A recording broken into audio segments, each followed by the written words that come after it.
Pemirsa, hari ini memasuki hari ke-10 penerapan pembatasan sosial berskala besar tahap kedua di Kota Palembang. Aktivitas warga pun mulai meningkat. Informasi selengkapnya kami langsung bergabung bersama dengan rekan Elsa Silalahi langsung dari Palembang. Elsa, seperti apa pelaksanaan PSBB tahap 2 yang juga menjadi masa persiapan normal baru di Kota Palembang?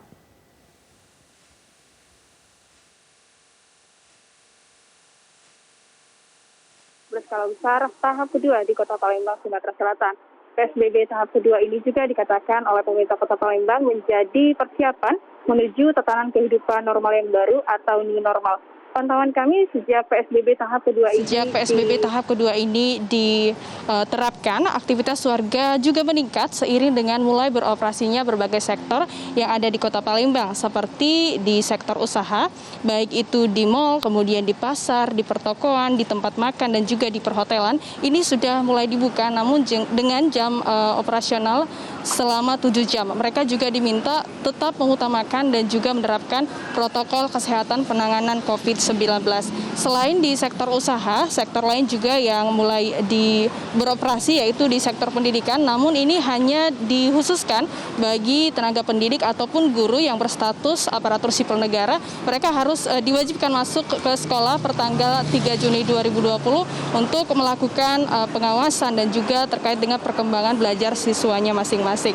Selain itu, pemerintah Kota Palembang mengatakan bahwa pada PSBB tahap kedua ini akan lebih mengedukasi masyarakat tentang protokol kesehatan yang harus diterapkan, sehingga nantinya apabila new normal ataupun kenormalan baru ini sudah diterapkan, berbagai pihak pun sudah siap untuk menjalaninya. Sementara itu tadi kami sempat mengikuti rapat tepatnya di Gedung Bina Praja yang ada di kantor Gubernur Provinsi Sumatera Selatan. Di sana disampaikan gugus tugas bahwa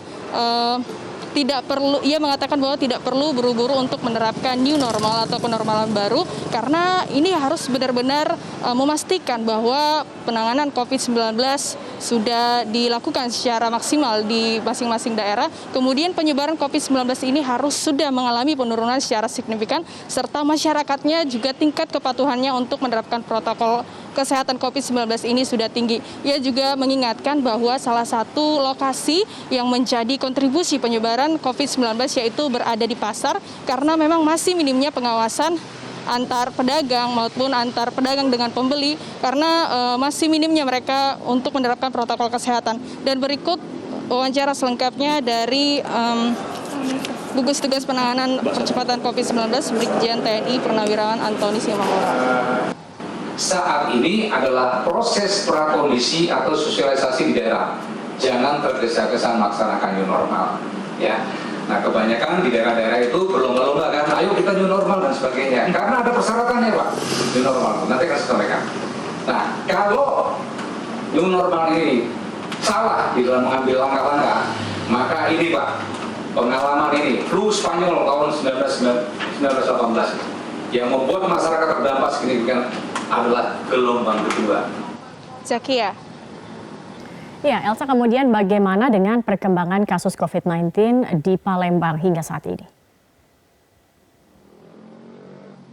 Ya, Zakia, terkait dengan perkembangan COVID-19 di Kota Palembang, Sumatera Selatan, memang jika kami lihat 3 hari terakhir ini terus mengalami penambahan, namun memang jumlahnya fluktuatif. Seperti misalnya pada tanggal 9 ini ada penambahan sebanyak 14 kasus positif COVID-19, kemudian pada tanggal 10 bertambah 23 kasus positif, dan tanggal 11 bertambah 21 kasus positif, dan saat ini totalnya berjumlah 750 orang. Sementara untuk kasus sembuh ini juga bertambah sebanyak 25, dan saat ini totalnya berjumlah 269 orang. Sementara untuk kasus yang meninggal dunia, data terakhir ini tidak ada penambahan, dan saat ini jumlahnya yakni 32 orang. Palembang ini juga menjadi penyumbang terbesar kasus COVID-19 di Kota Palembang, maksud kami di Provinsi Sumatera Selatan, dan lebih dari 50% kasusnya berada di Palembang.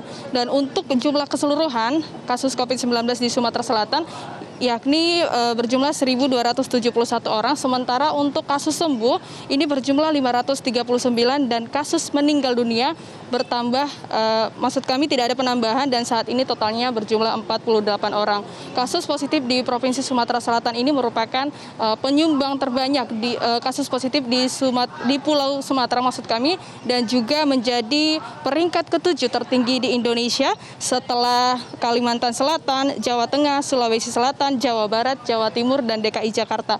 Adapun upaya yang dilakukan oleh gugus tugas untuk menekan penyebaran COVID-19, yakni mereka akan memaksimalkan tracing ataupun pelacakan bagi orang-orang yang pernah berinteraksi langsung dengan pasien yang positif COVID-19. Mereka juga akan mengoptimalkan laboratorium di Kota Palembang. Selain di BBLK atau Balai Besar Laboratorium Kesehatan Palembang, pemeriksaan spesimen juga ini sudah dapat dilakukan di Rumah Sakit Muhammad Husin Palembang dan juga di Rumah Sakit Pusri, namun dengan kapasitas yang terbatas. Demikian Zakia, kembali ke Anda di studio. Baik, terima kasih Elsa Silalahi atas laporan Anda.